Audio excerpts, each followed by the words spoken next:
Hi everybody, today we will talk about how to fix or how to solve the problem of photo verification on the application of Tinder. You will go to Tinder to settings like this, settings, then we click on apps, default apps, app settings, and above you search about Tinder and you will click here.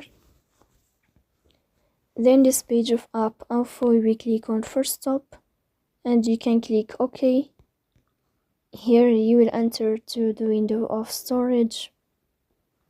Here we click on clear cache, but pay attention, don't click clear data because that can delete your account. In the end, you can turn off your phone and you can wait a moment to restart your phone again to fix that problem. So please don't forget to support us by like and subscribe. See you next time in another video, and